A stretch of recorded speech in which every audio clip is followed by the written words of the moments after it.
They told me I should be grateful to be alive. I was, until I came home and found someone else had emptied my refrigerator, my dresser drawers, and my bank account. The walls of the hospital room still smelled like antiseptic when I signed the discharge papers.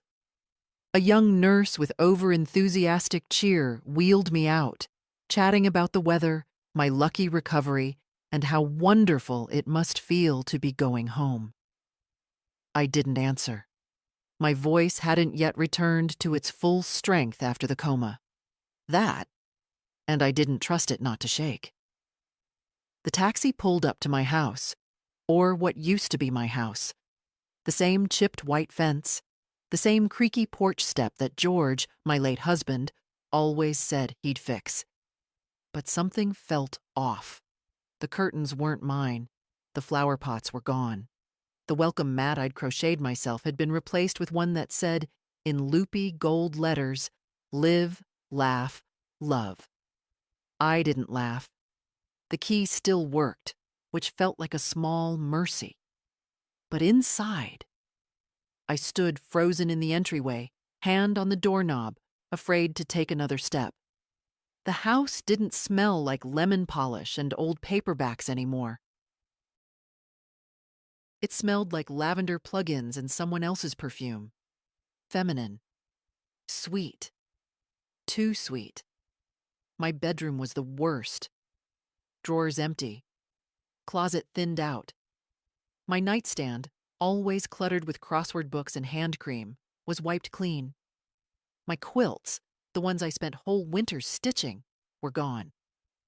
Only a gray duvet I didn't recognize remained. In the kitchen, there was almond milk in the fridge.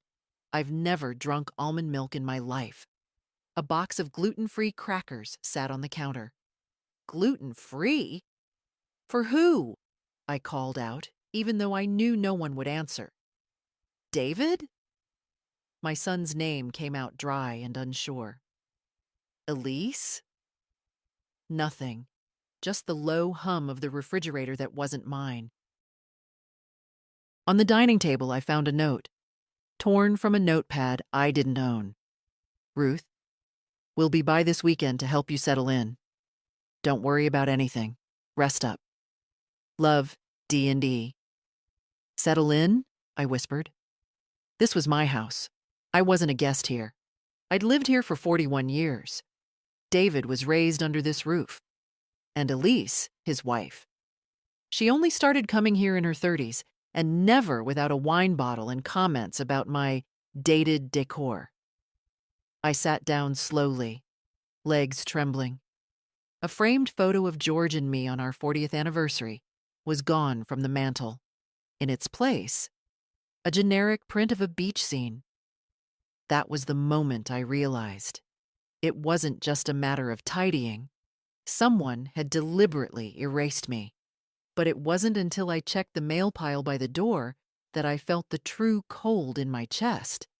A statement from my bank, marked Final Notice. It claimed my checking account had been closed. There were transactions listed that I didn't recognize.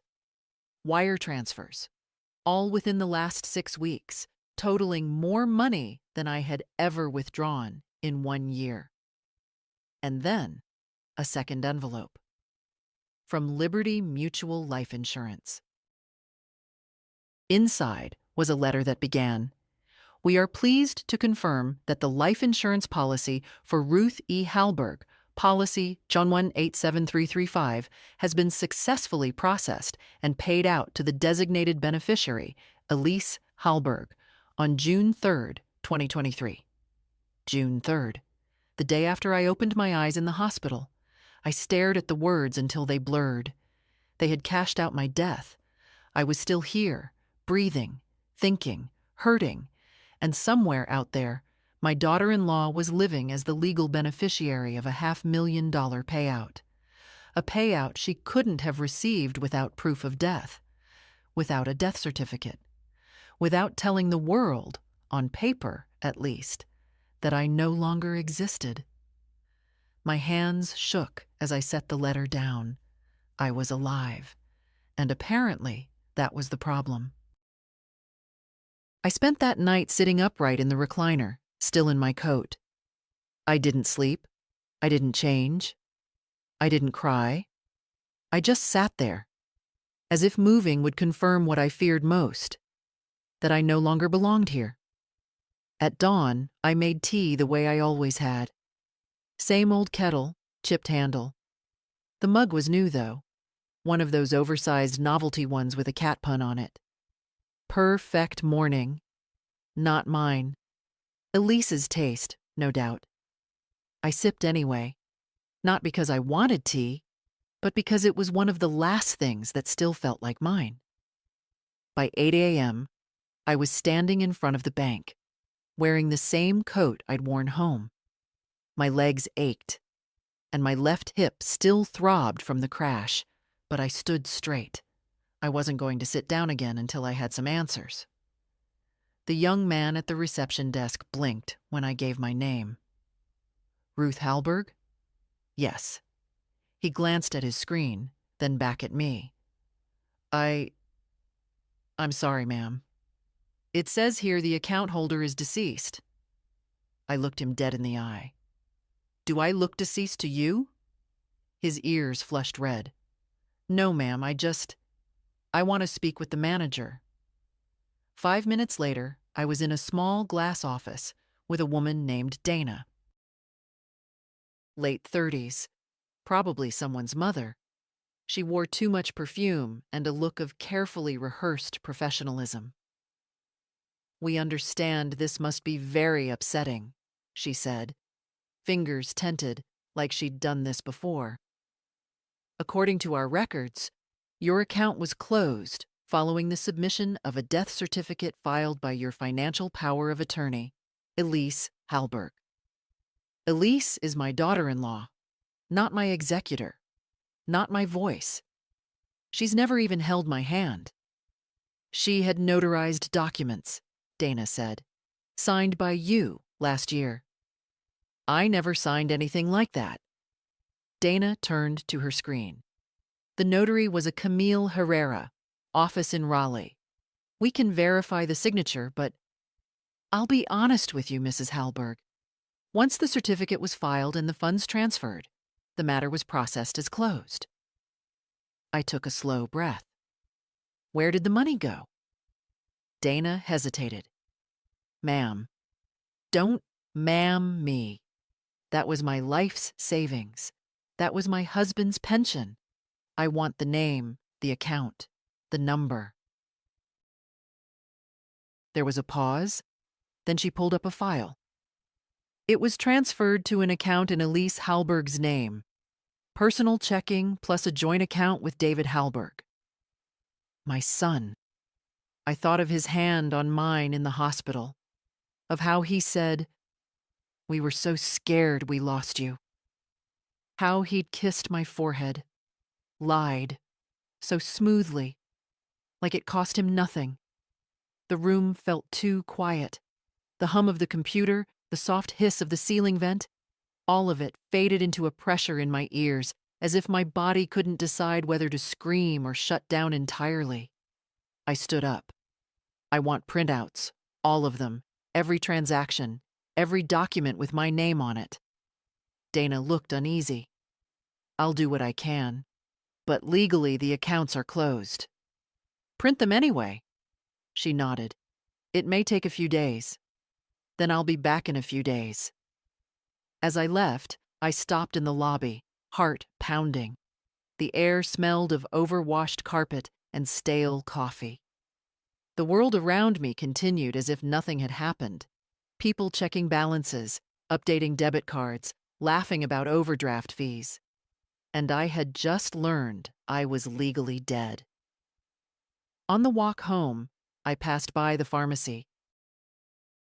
I went in to check if my prescription records were still active. They weren't. The pharmacist, a kind woman who'd known me for years, was shocked. Your profile's been archived, honey. Last time we filled for you was May 18th. Then it was marked deceased. Do not renew. I left without saying a word. Back home, I checked my desk drawers. My old ID. my social security card, my birth certificate, all still there. But not a single piece of recent mail in my name. Not one bill, not one official letter. I sat on the bed I didn't recognize, in the room I no longer knew, staring at a framed quote Elise must have hung. Let go of what no longer serves you. And I realized they had. They'd let go of me. The next step wasn't rage. It was paperwork. I didn't have the luxury of dramatics, not when my legal existence had been quietly erased. I needed to reclaim it, piece by piece, signature by signature. I called Social Security first. It took an hour of holding, being transferred, and repeating my date of birth to skeptical clerks before I got to someone who listened. "You're saying someone filed your death certificate?" the woman asked, typing loudly. "I'm saying I'm very much alive and someone wanted me otherwise." There was silence. Then, "Hold, please." 8 more minutes. Then another voice, deeper, more formal. A man this time. "Mrs. Halberg, I'm looking at the file now. It shows you as deceased, as of May 30th. The death certificate was filed electronically by a hospital administrator. Do you have your ID?" "I do." "Can you come into a local office? You'll need to bring 2 forms of identification, and we'll initiate a reinstatement review. But I'll be frank. Reversing a death status isn't simple. It's rare. We'll need proof." "Such as?" "Medical records, a doctor's note, witnesses. We also flag for fraud if the original death certificate appears false." Fraud. The word tasted clean, cold, like metal. I made an appointment for the next morning. After hanging up, I sat for a long time on the living room sofa, arms folded over my chest, thinking. How far had David and Elise gone? Filing documents, shutting down accounts, emptying my home? They hadn't just wanted me gone. They had made sure I couldn't come back. The doorbell rang. I flinched, pulse spiking. I wasn't expecting anyone. I hadn't told anyone I was back. When I opened the door, it was my neighbor, old Harold from across the street. He'd known George. Still mowed his own lawn, even though he had no business doing it with his knees. "Ruth," he said, eyes wide. "Well, I'll be damned." I managed a smile. "Afraid not, Harold. Turns out I'm still kicking." He stepped forward, lowering his voice. "I saw the ambulance back in May. They said you'd... Well, Elise told us there was a memorial, said you didn't want visitors." That stopped me. "There was a memorial?" He nodded, somber. "They held it at St. Mary's. Small thing. Just family and a few neighbors. They even passed out little pamphlets with your picture. Elise cried through the whole thing. My own funeral. A woman I couldn't stand had cried at my funeral, while knowing I was alive and comatose. I gripped the doorframe to keep from swaying. "Harold, did you by chance keep one of those pamphlets?" He blinked. "Think I might have. You want it?" "Yes." 10 minutes later, I held it in my hands. A printed program. My name, a date of death. A stock photo of Lily's. A quote I never said. She lived a quiet life of service and dignity. I had lived a noisy life, damn it. A strong one. Built a business from nothing. Raised a child alone after George died. Paid for his college, his wedding, his down payment. And now I was a quiet footnote. Elise's idea of dignity was silence. But I wasn't quiet. Not anymore. I spent the afternoon calling the hospital, my charts, my records, every paper trail that proved I had been alive and breathing past the date on that memorial. The nurse at patient records sounded confused. "But, Mrs. Halberg, our file says you were discharged June 2nd. "I was. After waking from a coma. Then how— Wait. Who declared you dead? That's what I'm asking. She promised to pull the file and call back. I stared out the window as evening fell. The street looked the same. Kids on bikes. Harold sitting on his porch. Nothing had changed. Except me. I had been buried alive on paper. But tomorrow I was walking into Social Security with proof. I was coming back from the dead, and the people who buried me were going to wish they had done it properly. I wore my church coat to the Social Security office the next morning, not because I wanted to look nice, though I suppose that mattered too, but because it still smelled like me.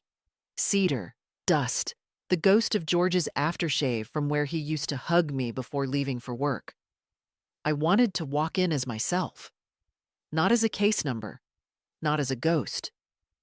The building was crowded, and the air was thick with that strange blend of frustration and bureaucracy.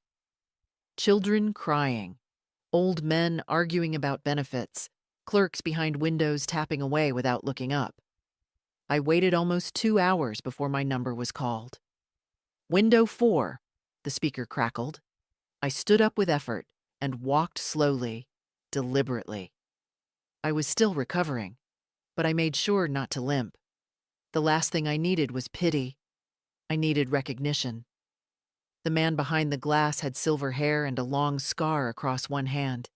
He looked like someone who'd seen too much to be easily surprised. "Ruth Halberg," I said, setting my folder down. He looked up. His eyes did a quick scan. My face, my documents, my presence. "I'll be damned," he muttered, then caught himself. "Sorry, ma'am. It's just, your file says you died. Yet, here I am." He opened the folder, flipping through my evidence. Doctor's note from the hospital. Discharge papers. A letter from the attending physician confirming the coma and the date I woke up. June 1st. 3 days after the date Elise listed as my death. He frowned. "And you say the death certificate was filed by Elise Halberg, my daughter-in-law, acting as my financial power of attorney. Do you have that document?" "I don't. I never signed one." He nodded. "Then we may be looking at fraud." He began typing, hands moving quickly. "We'll begin reinstatement proceedings. It'll take time, possibly weeks. Your benefits will be frozen until your status is corrected, but we'll expedite what we can. And the death certificate? We'll need to contact the issuing source, see who signed off. If it was forged or filed improperly, that's a legal issue." I leaned in slightly. "Do I need to hire a lawyer?" He met my eyes. I would. Back home, the quiet felt heavier. Not peaceful, not serene, just full of things unsaid. There was a message on the answering machine, Elise's voice. "Hi, Ruth. Just checking in. Hope you're adjusting okay. We'll swing by next weekend to bring groceries." Groceries. For the woman they'd declared legally dead. I deleted the message without listening to the rest. That night, I made a list on yellow notepad paper. The same kind George used for grocery lists. To reclaim, Social Security. In progress. Bank access. Pending documents. Property deed. Check registry life insurance. Start process. Will. Rewrite Elise's power of attorney. Void. Below that, I wrote one word in capital letters. Lawyer. Then I underlined it twice. The next day, I took the bus downtown. My knees protested every bump, but I ignored them. This wasn't just about money. It wasn't even about dignity anymore. It was about identity. I found a modest law office on Jefferson Street. Parker and Tills, attorneys at law. The name sounded old-fashioned, and that suited me fine. The receptionist tried to schedule me for next week, but I insisted.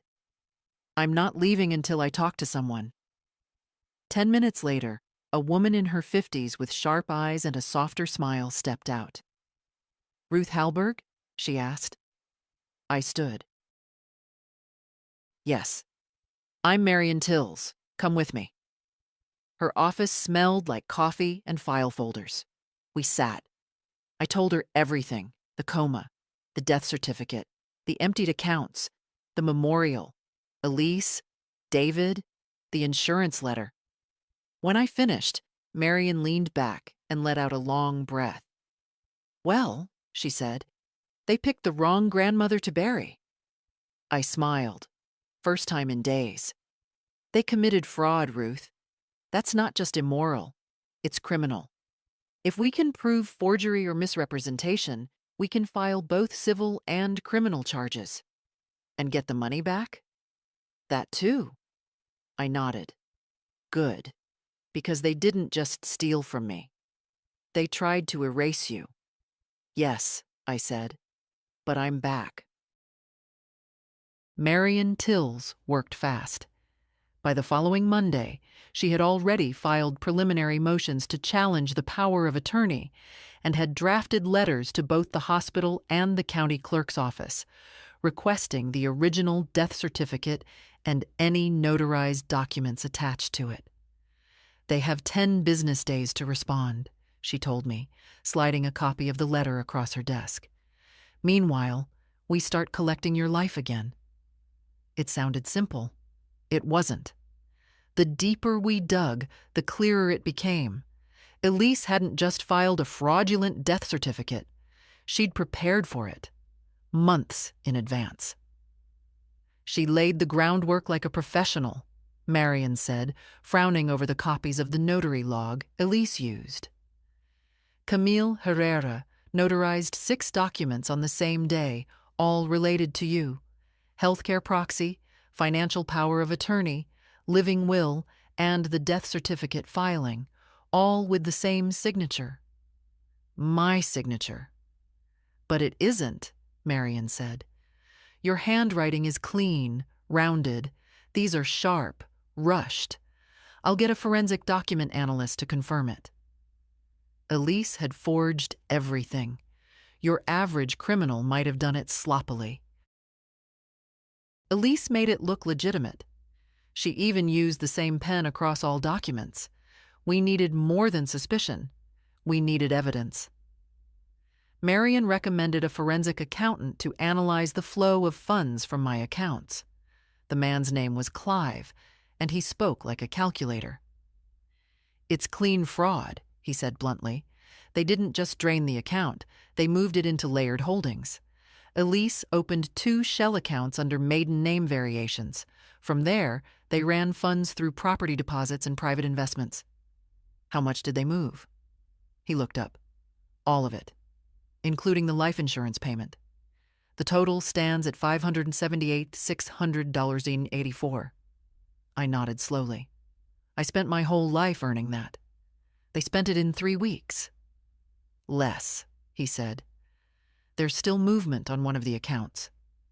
They're still spending? I asked, stunned. Oh, yes, Clive replied. The last transaction was last Thursday, a reservation at a resort in Hilton Head. 5-star. Marion's jaw tightened. They think you're buried. They're celebrating. That was the first time I laughed. It wasn't a warm laugh. It was a rusted, brittle sound, like something sharp breaking under pressure. When I left Marion's office, the sky was gray with early spring clouds.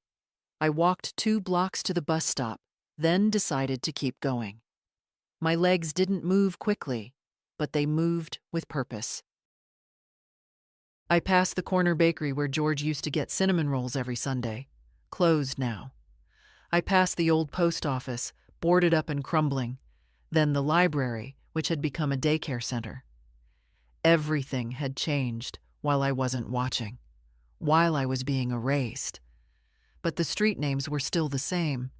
The sidewalks still cracked in the same spots. The smell of the river was still there in the air if you paused long enough. So I paused. For the first time since the coma, I stood still and let the wind hit my face. Then I kept walking. not toward anything, but away from being afraid. When I got home, there was a car in the driveway, Elise's Lexus.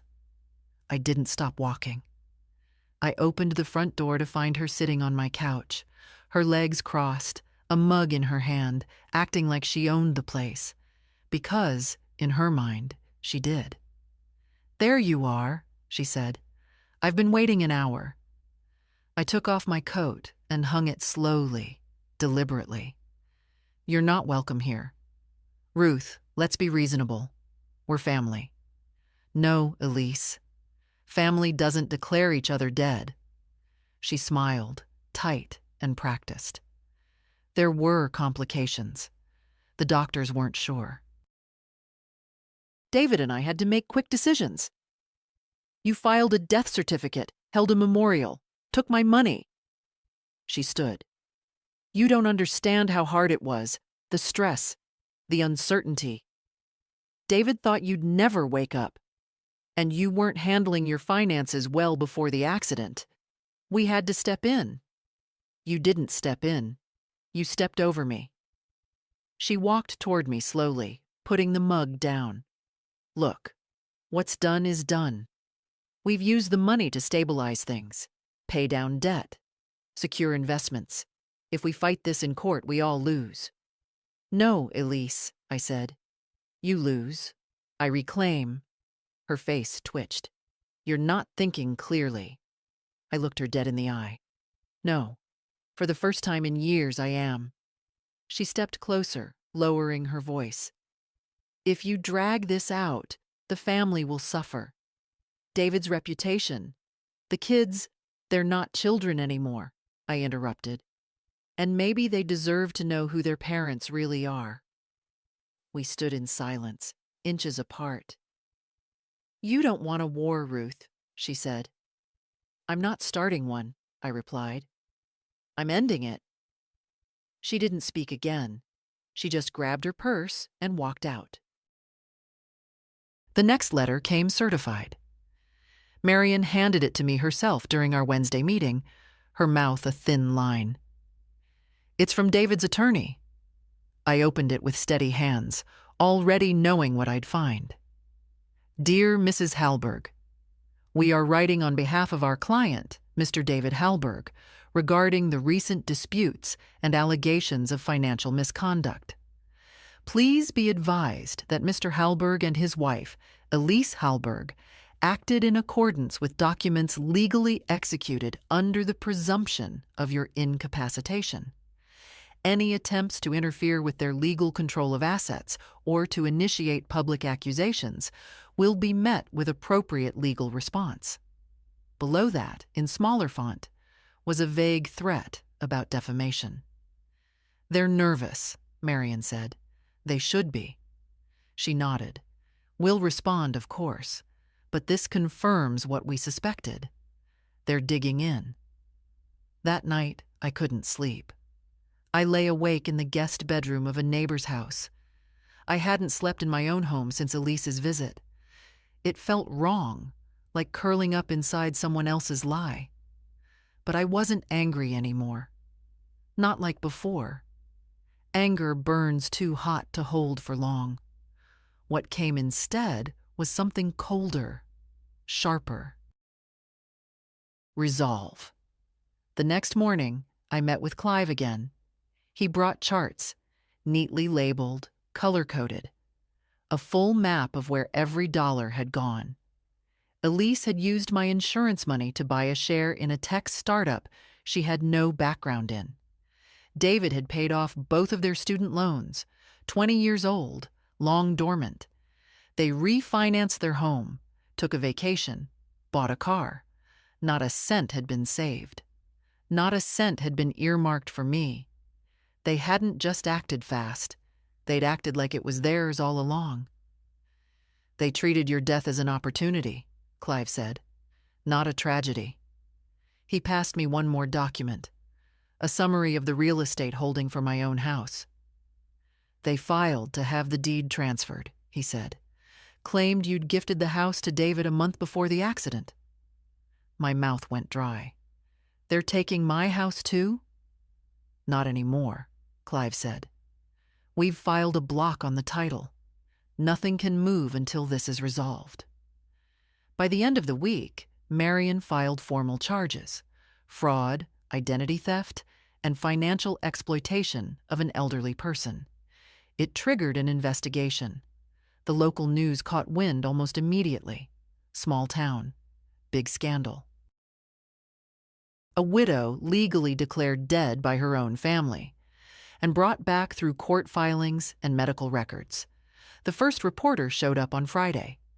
I didn't answer the door, but I saw the camera van parked across the street. On Saturday, someone left flowers on my porch. No note. On Sunday, David called. I didn't pick up. He tried again. Monday. Then sent a message.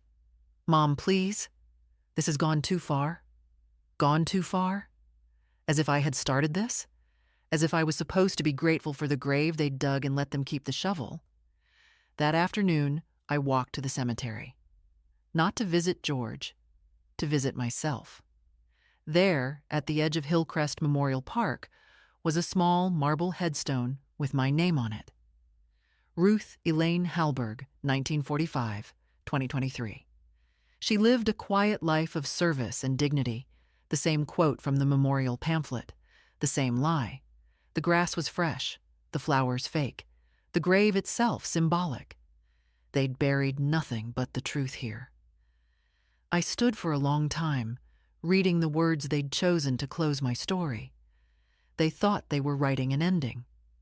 But I wasn't done. The first court date came faster than anyone expected. Marion managed to push it through under emergency petition status, citing financial exploitation, fraud, and risk of asset dissipation. In plain English, if we didn't act fast, Elise and David might vanish with everything I'd spent a lifetime building. I arrived at the courthouse wearing my darkest coat, my hair neatly pulled back, a strand of pearls around my neck. The pearls weren't about vanity. They were George's last gift to me. I wanted them close. I wanted him close. Elise was already seated when we entered. Perfect makeup. Tailored dress.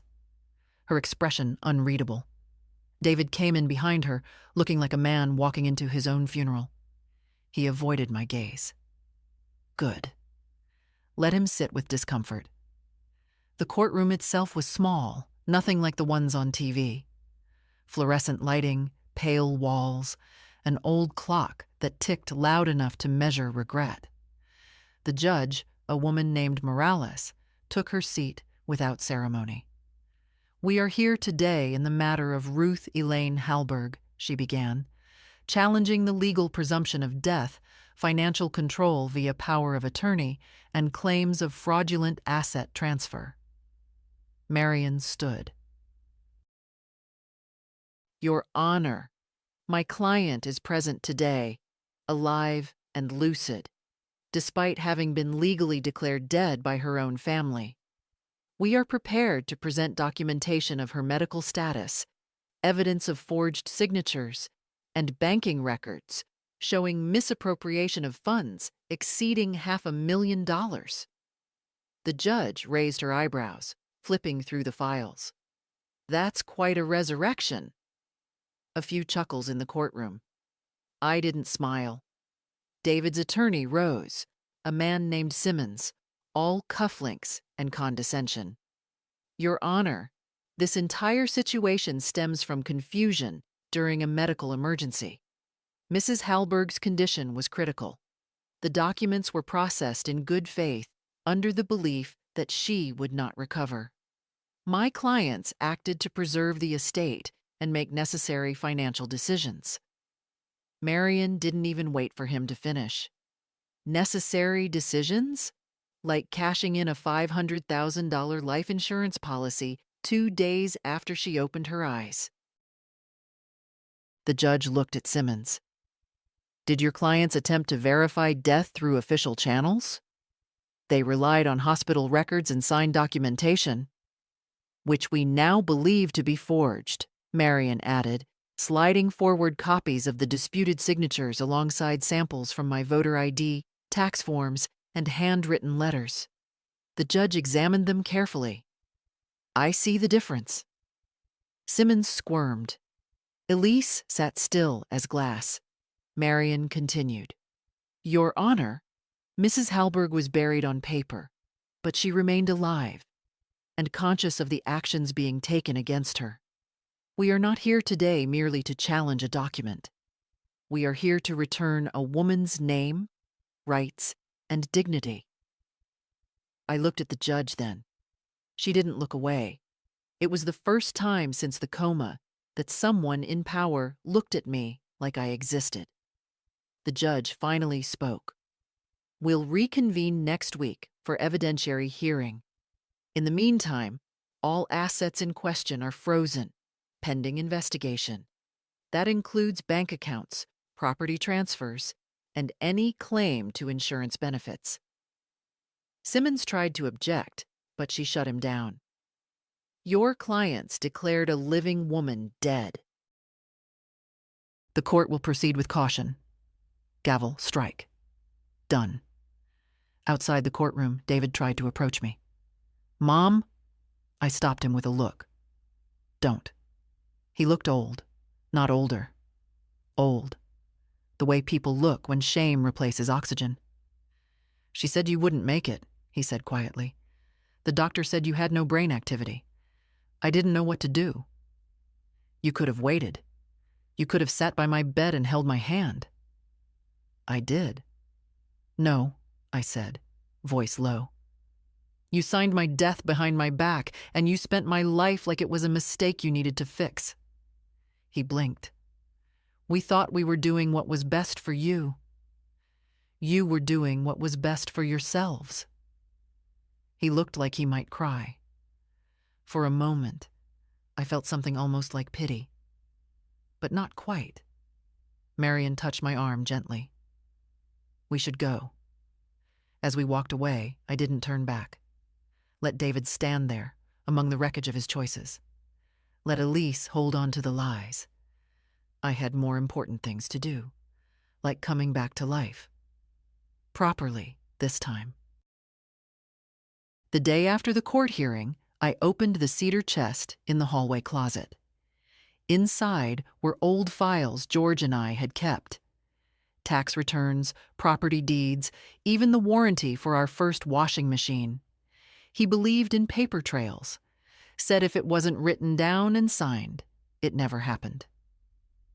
In a folder labeled Ruth Legal Personal, I found what I needed: my original will, my medical directives, and a handwritten list of passwords I'd last updated in 2015.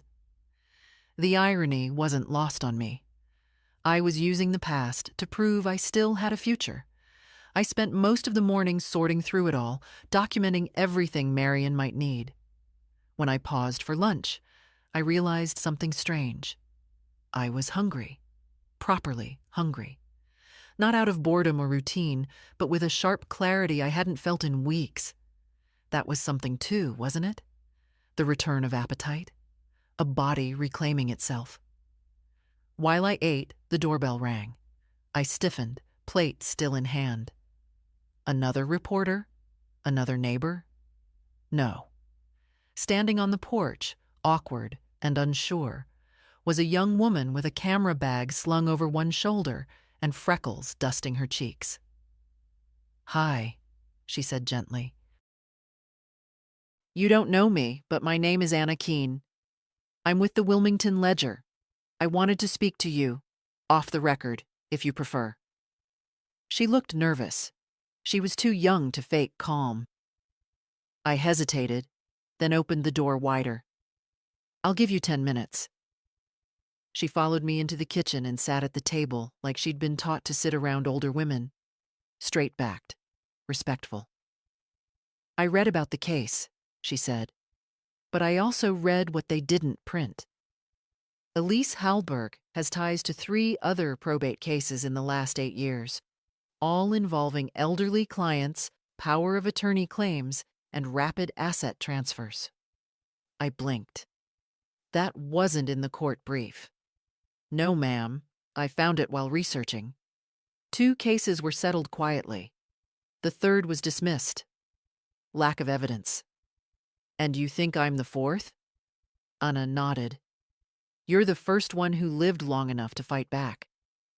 I felt the air leave my lungs in a slow exhale. I'm not interested in interviews, I said. Not yet. I understand.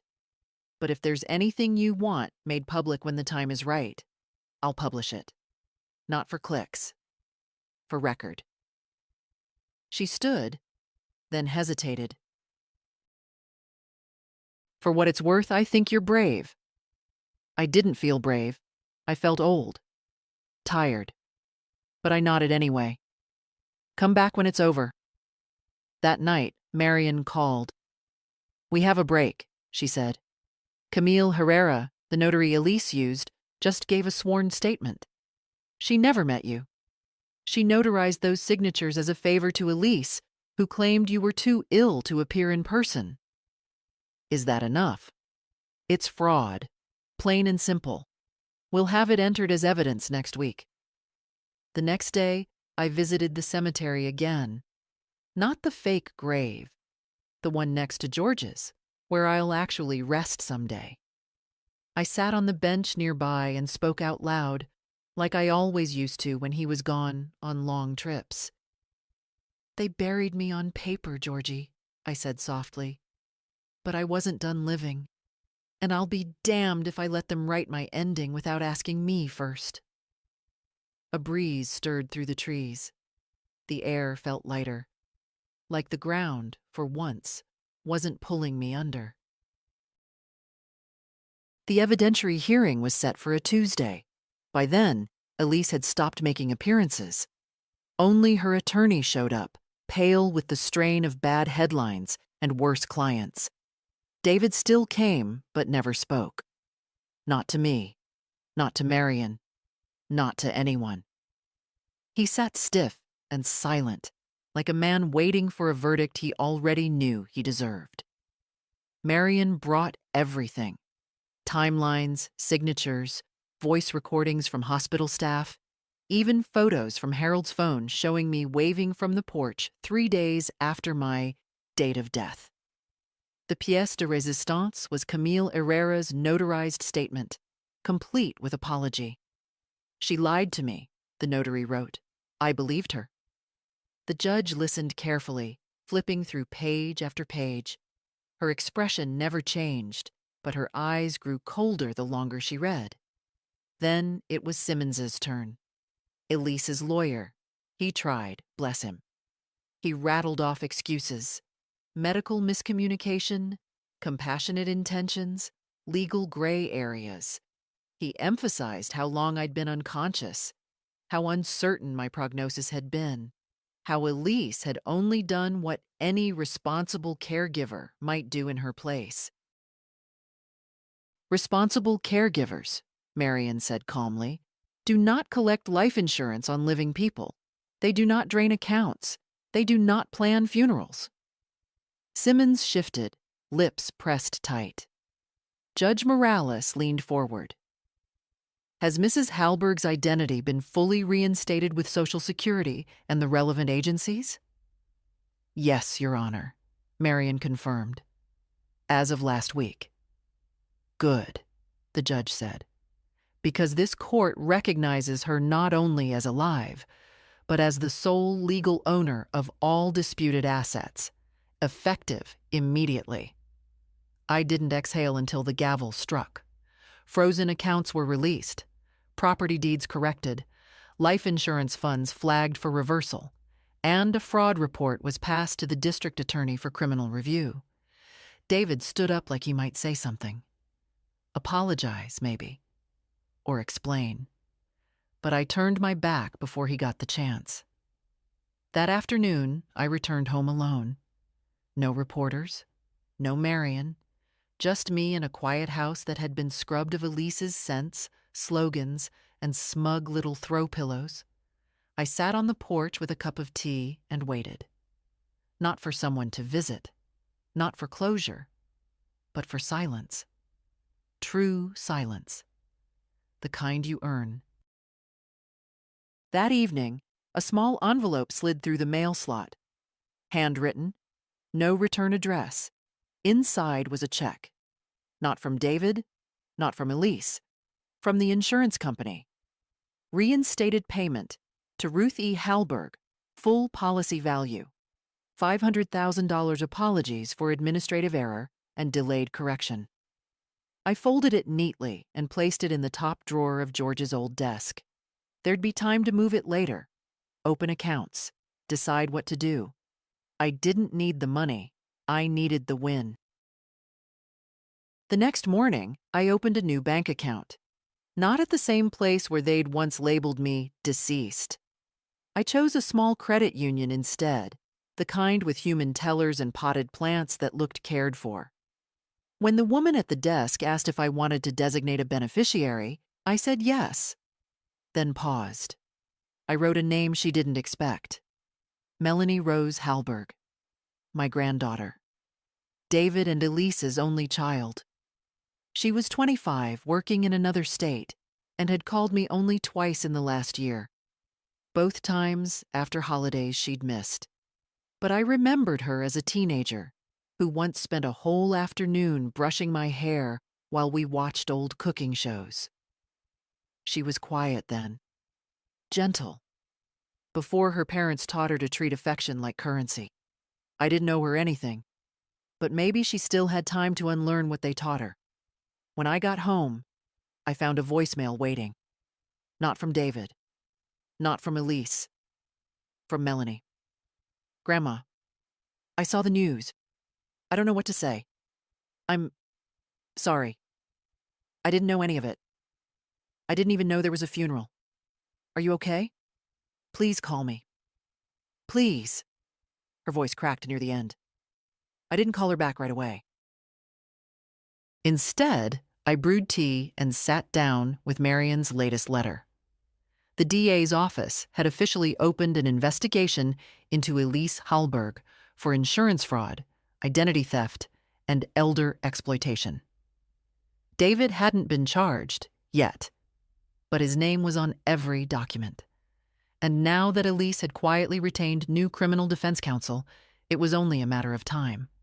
Marion included a note. If they reach out to settle privately, don't say yes. Let them sweat. So I waited, not impatiently, not angrily, just with quiet power, the way my mother used to wait for apologies. Not because she needed them, but because the waiting forced the other person to face themselves. That afternoon, someone knocked on the door. Not Elise, not David. Melanie, in jeans and a college sweatshirt, with circles under her eyes and no makeup, like she'd driven straight through the night and barely stopped to sleep. Grandma, she whispered, as if she didn't trust the word yet. I let her in. I didn't say much. She sat across from me at the table and cried quietly into a napkin. I didn't know, she said. They told me you were in a coma, and then that you'd passed. I was in school, and they said you didn't want a funeral, just a quiet cremation. I never even... She broke down again. I didn't comfort her with words. Instead, I poured her a cup of tea. The same way I did when she was little. Sugar and milk, even though she used to insist she liked it plain. She drank it in silence, then looked at me with her father's eyes, but none of Elise's coldness.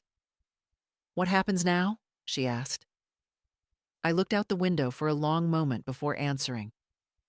Now, I said. Now I live. Melanie stayed the night in the guest room, though I don't think either of us slept much. In the morning, I found her in the kitchen making scrambled eggs the way I used to. Slow, over low heat, with just a pinch of dill. She looked over her shoulder sheepishly. I didn't know if you'd be up yet. I nodded, taking in the smell. I'm always up early. Comes with surviving things. She smiled, but it didn't reach her eyes. Grandma? Is it true about the money? I set the table. 1 plate, 2 forks. Which part? The part where they declared me dead? Or the part where they helped themselves to $500,000? Melanie winced. I had no idea, honestly. I thought the insurance was for funeral costs. Dad said you didn't leave a will, that you— He lied, I said simply. She went quiet. After breakfast, she followed me into the garden. The flower beds had gone wild in my absence, dandelions taking over the east fence, creeping vines spilling over into Harold's yard. I didn't mind. There was something honest about it. Nature takes back what we forget to tend. I want to help, Melanie said suddenly. With the garden? With everything. With you. I can testify, if it comes to that, or speak to the media, or, I don't know, just be here. I straightened up, wiped my hands on my gardening apron. You're not responsible for their crimes. But I'm their daughter. You're also mine. She looked at me, surprised. I didn't raise you, no, I continued, but you carry part of me, and maybe you can carry that forward differently than they did. Tears welled in her eyes, but she blinked them away. I got a job offer last month, she said. In Oregon. I turned it down. I was scared to be far from family. And now? She looked down at the soil, then back at me. I think maybe distance is exactly what I need. I nodded. Take the job, Melanie. You're not angry? I'm proud. She hugged me. Not delicately, not like a performance. Just 2 arms wrapped around mine like she needed to make sure I was real. Before she left that afternoon, she handed me a small envelope. Inside was a Polaroid, faded, bent at the corners. A girl in a yellow dress standing in my kitchen, holding a wooden spoon bigger than her arm. I found it in a box last year, Melanie said. I used to love that dress, and that spoon. You let me stir cake batter with it. You got more flour on the floor than in the bowl, I said, smiling. She laughed. I was 6. You were joy. That night, I placed the photo on the mantel, right where my obituary used to sit. The first knock came just after dusk. I had just poured tea and turned off the porch light when I heard it, soft, almost hesitant. I opened the door to find David. He looked like he hadn't slept in days. Hair uncombed, jacket wrinkled, no Elise beside him. Just my son, alone on the steps of a house he no longer owned. Hi, Mom. I didn't move, didn't gesture for him to come in, just waited. He glanced over his shoulder like he half expected someone to pull him back, then looked at me. I don't know where to start. You start, I said, by using your name, not a legal team. He nodded, swallowing. I'm sorry. Are you? I asked. He took a shaky breath. I didn't know it would get this far. Elise, she told me everything was legal. That the doctor said you'd never recover. That we were just tying up loose ends. And the money? I asked. He flinched. She said it was ours. That you would have wanted us to have it. That we were just speeding up the inevitable. I stared at him. I spent my life building that inevitable. His shoulders sagged. I came to say I'll testify, he said quietly. Against her, if it comes to that. It will. I know. We stood there in the dark, the only sound the wind shifting through the branches overhead. I didn't come for forgiveness, he added. Good, I said, because I don't owe it. He blinked. You don't? No, I said calmly. You chose her over me, again and again. You didn't just believe her. You followed her. You signed my life away and slept through the funeral. I didn't sleep, he said, almost childlike. I haven't slept since June. Neither have I. He stepped back then, as if dismissed. I just wanted to say it, in person. I nodded, and I wanted to hear it, in person. Will I see you again? Not by invitation, I said. He nodded slowly, then turned and walked back down the steps, his head low. When the door clicked shut behind me, I didn't cry. I cleaned the kitchen, folded laundry, and for the first time in months, slept through the night. The next morning, Marion called. Elise has formally been charged, she said. Fraud, identity theft, insurance fraud, and 2 counts of elder abuse. And David? Still under review. His cooperation may keep him out of prison, but the civil suit will stand. Good. There's something else. She paused. The life insurance company offered a quiet settlement. Half the policy, no lawsuit, no headlines. I declined, of course. Of course. But I thought you'd like to know what they called it. What? She chuckled darkly. They called your claim unusually resilient. I laughed. Really laughed. It echoed through the house like something being unburied. That night, I sat down at George's desk, pulled out the same yellow notepad I'd used before, and began a new list. But this time, it didn't start with to reclaim. It started with to begin. Change the locks. Open a scholarship fund, visit Melanie in Oregon, plant a new garden. Write it all down. I didn't need revenge. I didn't even need closure. I just needed the next chapter. The courtroom was colder this time, not in temperature, but in presence. Elise sat at the defendant's table, her expression tighter than ever, lips pressed into a line that once used to smile for photographs. Now she didn't look at me. Not once. Not even when I took the stand. The prosecutor began gently, as if I might break. I didn't. Mrs. Hallberg, can you confirm that you were declared legally deceased on May 30th? Yes. Were you, in fact, deceased at that time? Clearly not. Some laughter in the gallery. Even the judge cracked a smile. He continued. And who filed the death certificate? Elise Hallberg. Your daughter-in-law. That's what the marriage license says. And did you authorize her to act as your power of attorney? No. Did you sign any documents granting her such authority? Never. Did she gain access to your financial records and assets after filing that certificate? She did. And she took them. He nodded, flipping through exhibits. To your knowledge, was she aware you were alive when she filed? I stared across the room, not at Elise, but just past her. The empty air where the lie had once lived. She knew. She visited me in the hospital the week before.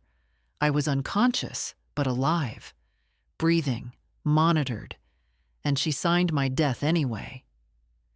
The silence that followed was different this time, heavier, like even the walls were listening.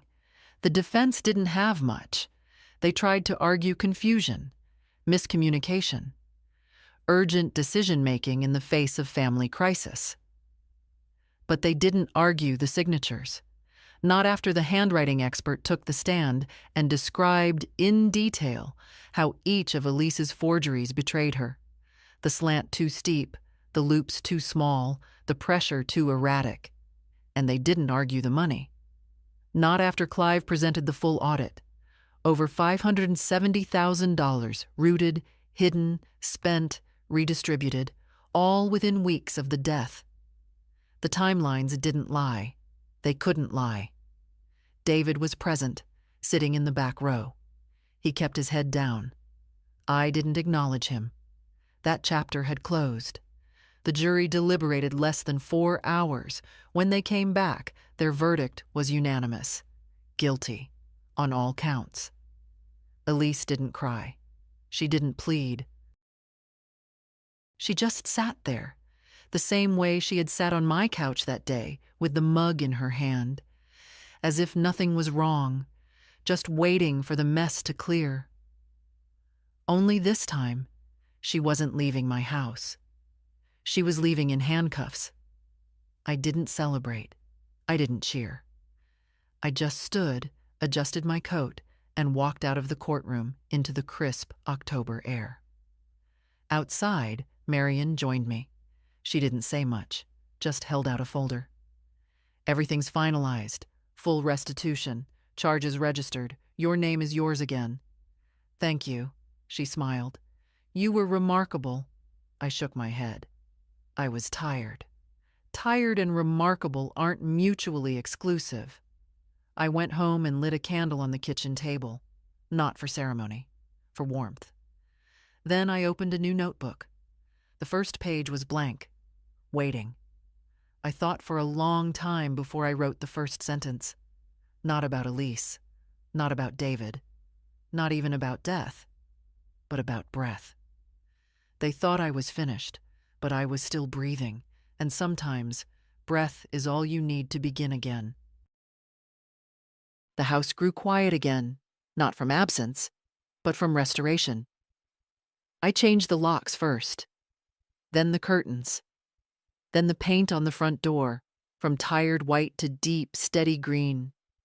Not dramatic, not loud, just enough to make it mine again. Some days I forgot what they'd done, not in the way people forget names or appointments, but in that softened way the body sometimes forgets a bruise until you press it.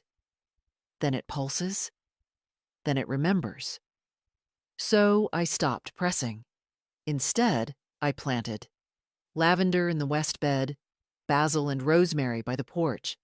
I even dug up the old corner where Elise had tried to start a rock garden, replaced every stone with soil, every silence with seed.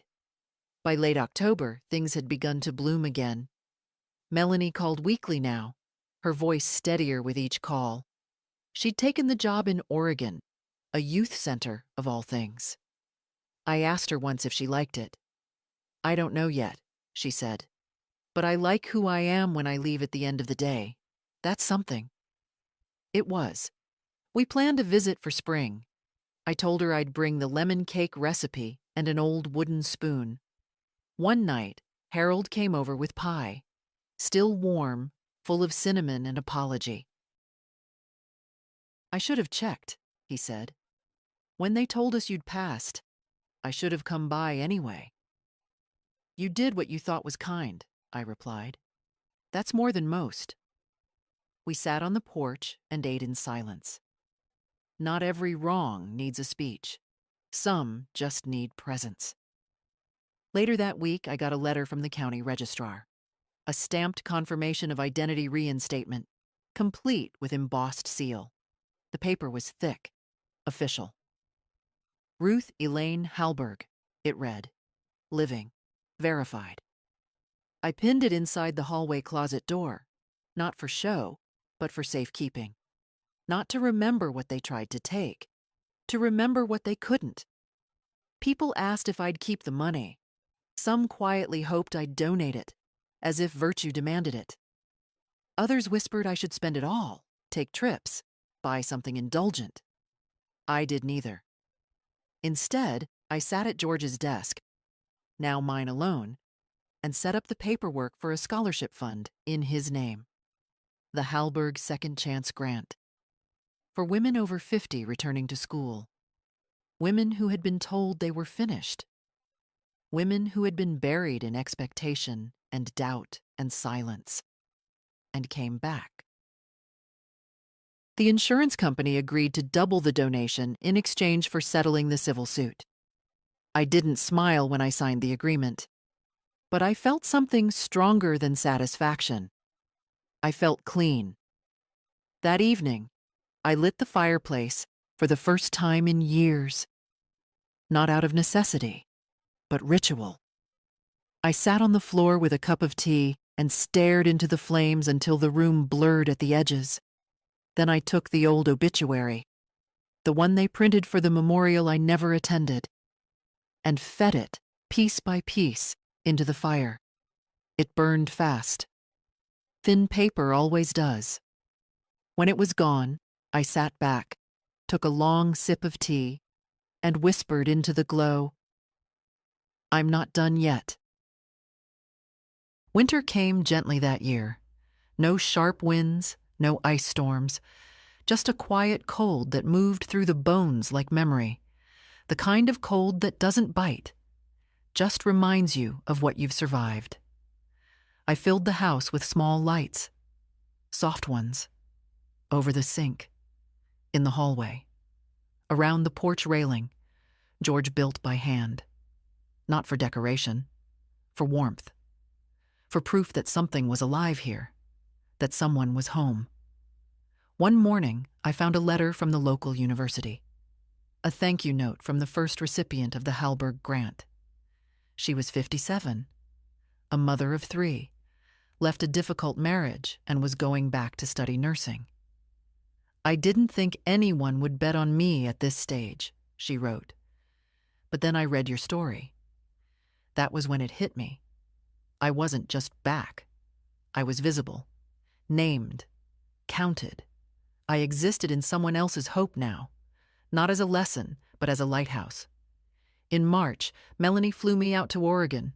We didn't do much, just drank coffee on her small balcony, walked through foggy parks, and talked like we hadn't wasted years letting silence speak for us.